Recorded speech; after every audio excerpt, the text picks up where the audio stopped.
रहे हैं अपना उत्तराखंड और मैं हूं आपके साथ शीनम शर्मा। सबसे पहले देहरादून से एक बड़ी खबर आपको बता दें, जहां पर यहां के प्रेम नगर इलाके में 75 साल की एक बुजुर्ग महिला की गला रेत कर हत्या कर दी गई। महिला मंजीत कौर अकेली रहती थी और सरकारी सर्विस से रिटायर्ड थी। हालांकि हत्या के दौरान लूटपाट का कोई मामला सामने नहीं आया है।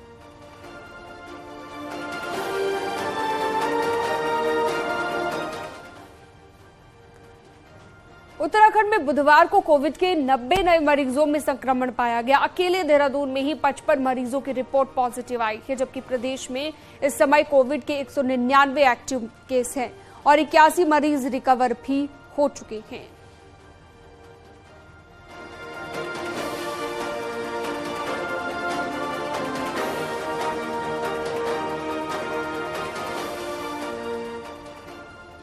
नैनीताल में न्यूज 18 की खबर का जबरदस्त असर देखने को मिला है। मंगलवार को हमने नैनीताल के पर्यटन की व्यवस्थाओं को दिखाया था, जिसके बाद बुधवार को डीएम ने एक्शन लेते हुए अधिकारियों के साथ स्टेक होल्डरों की बैठक ली और सुविधाएं दुरुस्त करने के आदेश दिए। डीएम ने बताया कि रूसी बाईपास और नारायण नगर में पार्किंग संचालित करने के आदेश दे दिए गए हैं। नैनीताल में पार्किंग वाले रजिस्टर्ड होटलों में ही बुकिंग के बाद एंट्री मिलेगी, तो बाइक की एंट्री शहर में बैन रहेगी और कैंचीधाम में अतिरिक्त पुलिस बल लगाया जाएगा। बाईपास में और कालाडूंगी की तरफ और भवाली से जितने भी टूरिस्ट आ रहे हैं, बोर्ड्स वगैरह हम लोग लगा देंगे, होटल्स की सूची हम लोग लगा देंगे, जितने होम स्टे जो रजिस्टर्ड है उनकी सूची लगा देंगे। इसके अलावा अगर कोई व्यक्ति और आ रहा है, टूरिस्ट आ रहा है, तो उसको गाड़ियों के माध्यम से हम लोग एंट्री हम लोग नहीं देंगे। और जितने भी बाइकर्स हैं, खासकर वीकेंड्स में और सीजन टाइम में, बाइकर्स को हम लोग बिल्कुल अलाउ नहीं करेंगे। रूसी बाईपास में ही हम लोग रोकेंगे। चमोली में बद्रीनाथ नेशनल हाईवे एक बार फिर से बंद हो गया है। कंचनजंगा के पास एक सड़क कटिंग के दौरान पहाड़ का आधा हिस्सा गिरकर टूट गया और सड़क पर आ गया, जिसके बाद हाईवे बंद है। टीम हाईवे को खोलने में जुटी हुई है और इससे पहले हनुमान चट्टी के पास भी बार बार पहाड़ी से मलबा गिरने से सड़क बाधित हो रही थी और अब कंचनजंगा के पास सड़क बाधित हो गई है।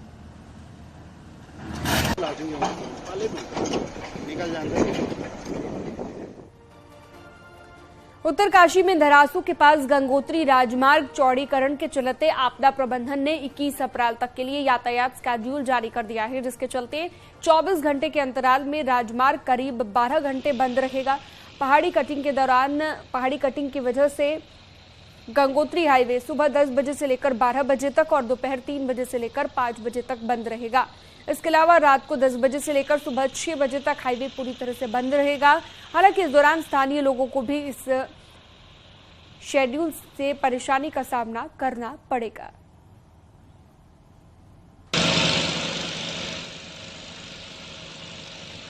उसी के पास ही है, धरासू के पास ही है। शेड्यूल इसका भी ऐसे ही बनाया हम लोगों ने।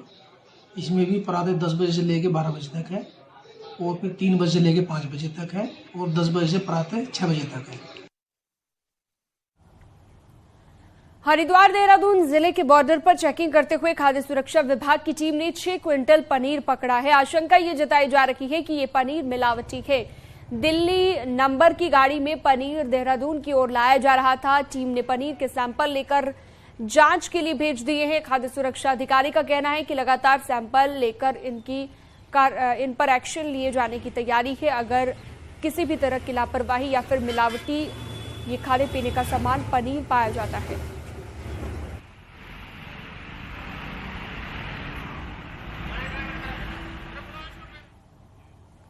उत्तराखंड में बुधवार से पशु सखी प्रोग्राम लॉन्च किया गया। मुख्यमंत्री पुष्कर सिंह धामी और पशुपालन मंत्री सौरभ बहुगुणा ने ये प्रोग्राम लॉन्च किया। इसके प्रोग्राम के जरिए समूह की महिलाओं को पशुओं के इंश्योरेंस, वैक्सीनेशन की भी ट्रेनिंग दी जाएगी, ताकि जिन लोगों में पशुधन अधिकारी ना हो वहां पर पशु सखी का काम सौंपा जाए, यानी कि जिन गांवों में पशुधन अधिकारी ना हो वहां पर इस तरह का प्रावधान हो ताकि महिलाओं की आय भी हो सके। में पशु सखी का एक कार्यक्रम यहाँ पर लॉन्च हुआ है। उत्तराखंड 3rd स्टेट है पूरे देश में जो इसको लॉन्च कर रही है।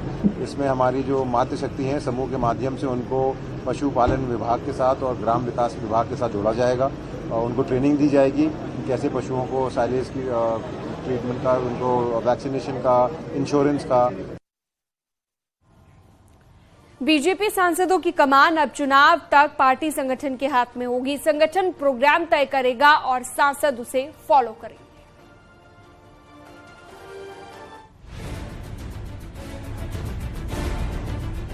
उत्तराखंड में लोकसभा की 5 सीटों पर 2019 में बीजेपी का कब्जा तो हुआ, लेकिन कई बूथ ऐसे भी थे जहां पार्टी अपना प्रभाव नहीं छोड़ पाई।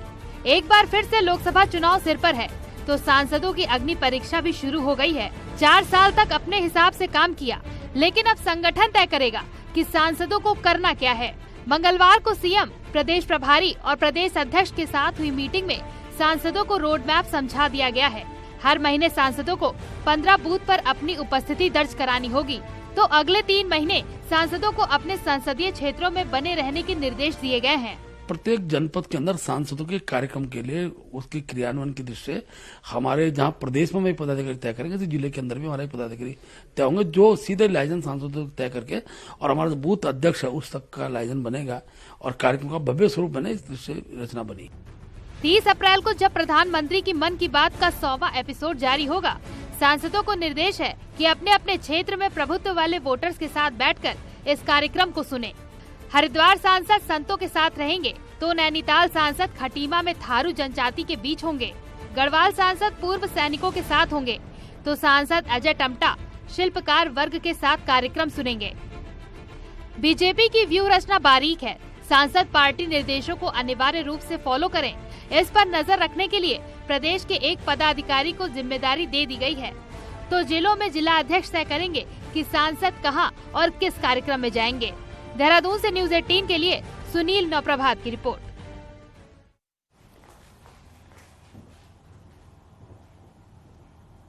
मुख्यमंत्री पुष्कर सिंह धामी ने मसूरी के एक होटल में मिलेट्स 2023 को लेकर आयोजित राष्ट्रीय सम्मेलन का शुभारंभ किया। मुख्यमंत्री ने कहा कि इस कॉन्फ्रेंस में विशेषज्ञों द्वारा जो मंथन किया जाएगा, अंतर्राष्ट्रीय मिलेट वर्ष को सफल बनाने में ये कारगर साबित होगा।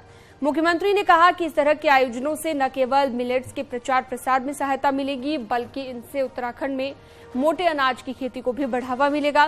कृषि मंत्री ने कहा कि मई में देहरादून एवं हल्द्वानी में मिलेट्स को बढ़ावा दिए जाने के बड़े आयोजन किए जाएंगे। 2025 तक मिलेट उत्पादन को दोगुना किए जाने का लक्ष्य रखा गया है।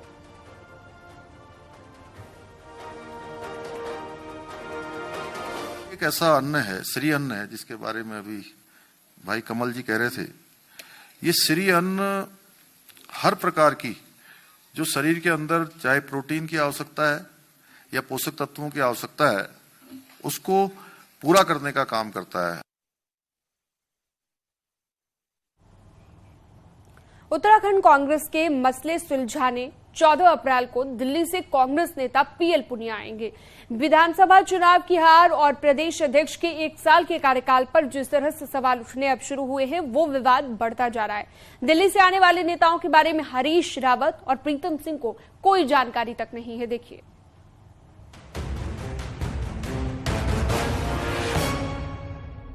उत्तराखंड कांग्रेस अभी विधानसभा चुनाव में हार की वजह नहीं खोज पाई। सिर पर निकाय और लोकसभा चुनाव आ गया, पर दिल्ली से 14 अप्रैल को ऑब्जर्वर आगे की रणनीति बनाने नहीं, नेताओं के झगड़े सुलझाने आ रहे हैं। फिर चाहे वो गढ़वाल और तराई को नजरअंदाज करने की बात कहने वाले सीनियर तिलक राज बेहड़ हों, या संगठन को कमजोर बताने वाले विधायक मदन बिष्ट, या प्रभारी देवेंद्र यादव की कार्यशैली पर सवाल उठाने वाले प्रीतम सिंह। दरअसल अलग अलग नेताओं के बयान और झगड़े दिल्ली दरबार में पहुंचे हैं, जहां से जांच टीम के मेंबर के तौर पर सीनियर नेता पीएल पुनिया देहरादून आएंगे।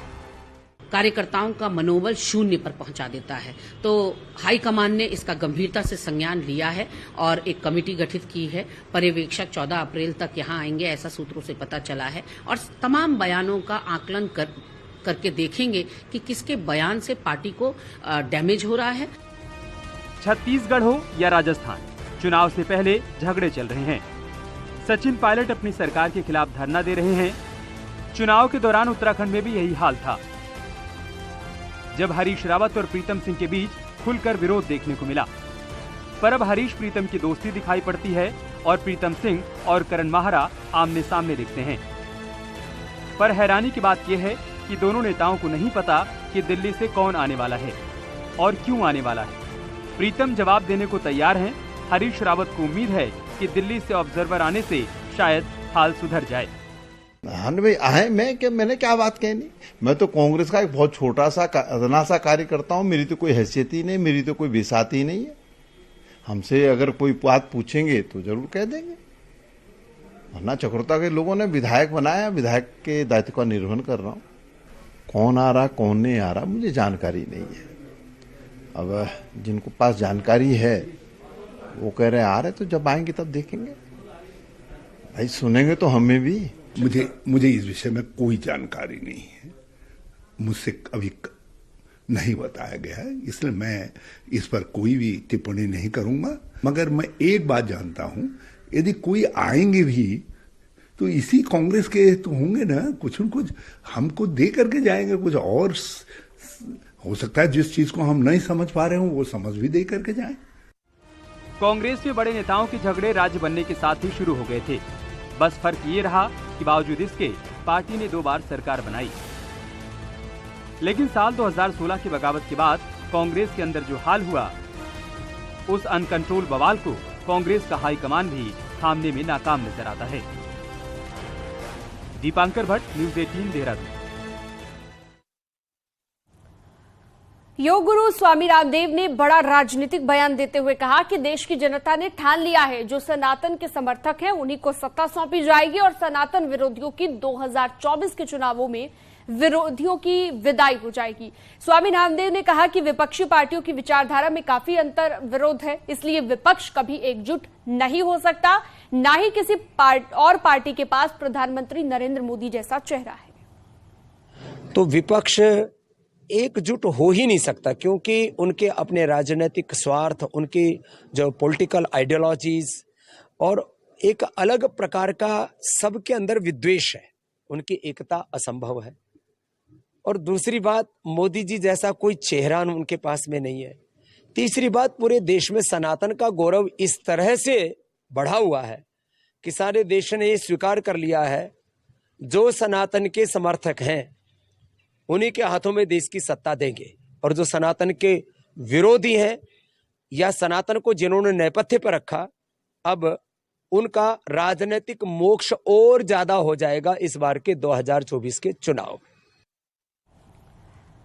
केदारनाथ के कपाट 25 अप्रैल को खुलने जा रहे हैं। वहीं उससे पहले ही न्यूज़ 18 की टीम केदारनाथ धाम पहुंच गई है और वहां पर तैयारियों का जायजा लिया है। यात्रा की कैसी तैयारियां हैं कपाट खुलने से पहले। केदारनाथ से एक्सक्लूसिव तस्वीरें सिर्फ न्यूज़ 18 आपको दिखा रहा है। केदारनाथ धाम में इस वक्त चारों तरफ बर्फ ही बर्फ दिखाई दे रही है। धाम के कई इलाकों में 8 से 12 फीट तक बर्फ देखने को मिली है। प्रशासन भले ही मुख्य मार्ग से बर्फ हटाने का काम तेजी से कर रहा है, लेकिन बर्फबारी के चलते पुनर्निर्माण कार्यों में भारी दिक्कत आ रही है।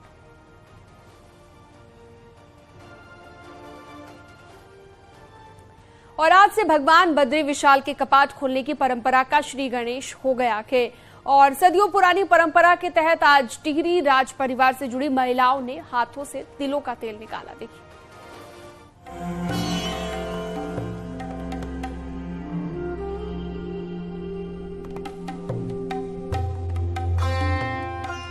परंपराएं संस्कृति की संवाहक होती हैं और अगर आधुनिकता के इस दौर में भी ये जीवित है तो आश्चर्य होता है। उत्तराखंड में टिहरी नरेश के नरेंद्र नगर स्थित राजमहल में आज भी भगवान बद्रीनाथ के श्रृंगार और पूजा के लिए तिलों का तेल निकालने की गाड़ू घड़ा परंपरा निभाई जा रही है। पीले वस्त्रों से सजी सुहागिन महिलाओं ने तिलों का तेल निकाला और हम लोग सब मिलकर करते हैं। बिकॉज दिस इज बहुत पूजा के बारे में मैं बहुत स्ट्रिक्ट हूँ और इसलिए बहुत ही लिमिटेड लोग हम बुलाते हैं, क्योंकि इसमें कि अगर कोई परिवार में डेथ हुआ है किसी का, जैसा उस टाइप लोग आ नहीं सकते। ये नहीं कि हम बुलाना नहीं चाहते ऐसा, क्योंकि बहुत बार हुआ है। कम से कम साल में एक बार तो मैं लकी हूँ कि मैं तेल निकाल रही हूँ। हमारे घर से तेल निकलता है, सुहागन लेडीज आती हैं, हम सब मिलकर निकालते हैं, फिर गप्पे शप्पे होते हैं और फिर भगवान को तेल हमारे घर से चढ़ता है। तो आई थिंक बहुत लकी है। सुबह से ही व्रत रखकर भगवान की सेवा के लिए दूर दराज से आई ये महिलाएं किसी न किसी रूप में राजमहल की इस परंपरा से जुड़ी हुई हैं और तिलों के तेल का कपाट खुलने पर भगवान बद्री विशाल के श्रृंगार और अभिषेक में इस्तेमाल होता है। ऐसे सुहागिन महिलाओं के द्वारा, जो हमारी नरेंद्र नगर क्षेत्र की सुहागिन महिलाओं के द्वारा यहाँ पर तिलों का तेल महारानी के सानिध्य में पिरोया जाता है। वो तिलों का तेल जब हम भगवान बद्री विशाल को, जिनका नित्य अभिषेक होता है, सुबह जब पूजा होती है, पूजा के उपरांत अभिषेक होता है, अभिषेक के बाद उसमें नित्य उसका लेपन किया जाता है। सदियों से चली आ रही इस परंपरा को टिहरी राज परिवार बखूबी निभाता चला आ रहा है। क्योंकि अभी तक देव पूजा हो रही थी, अब मानव पूजा होने जा रही है, जिसकी तैयारियां यहां शुरू हो चुकी है। ऋषिकेश से आशीष डोभाल, न्यूज़ 18। और चलिए अब एक नजर डालते हैं पहाड़ की 10 बड़ी खबरों पर। अल्मोड़ा जिले में कई जगहों पर बिल्डरों द्वारा जमीन कब्जाने के मामले में उग्र आंदोलन की तैयारी शुरू हो गई है। हरिद्वार में पत्नी की हत्या कर फरार होने वाले आरोपी पति को पुलिस ने गिरफ्तार कर लिया। बनबसा पुलिस ने 2 तस्करों को गिरफ्तार किया है, जिनके पास से 101 ग्राम स्मैक और 292 ग्राम अफीम बरामद की गई। उत्तरकाशी में जिला मुख्यालय के पास वरुणावत के जंगलों में अचानक से आग लग गई। वन विभाग के कर्मी आग बुझाने में जुटे हुए हैं। चारधाम यात्रा को लेकर ऋषिकेश में ट्रांजिट कैंप का गढ़वाल कमिश्नर ने जायजा लिया। कैंप में रजिस्ट्रेशन ऑफिस बना दिया गया। चारधाम यात्रा को लेकर गढ़वाल मोटर्स यूनियन ने भी अपनी तैयारियां शुरू कर दी है। यात्रा रूटों पर दूसरी बसों को भी भेजने की तैयारी है। रुद्रप्रयाग में अलकनंदा और मंदाकिनी के संगम पर 1 करोड़ की लागत से एक भवन का निर्माण किया गया, जिसमें तीर्थयात्रियों के रुकने की व्यवस्था है। रामनगर में भवानीगंज की शराब की दुकान में जमकर ओवर रेटिंग की जा रही है। आबकारी विभाग अब दुकान में नई रेट लिस्ट टांगने की बात कर रहा है। अल्मोड़ा शहर में गर्मी शुरू होते ही पेयजल की किल्लत शुरू हो गई है। लोगों को भारी समस्या हो रही है।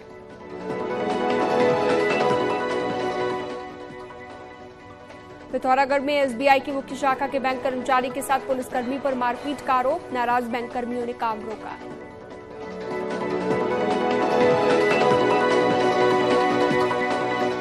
न्यूज़ 18 पर खबरों का सिलसिला लगातार जारी रहेगा। एक छोटे से ब्रेक के लिए रुकते हैं, जल्द लौटेंगे।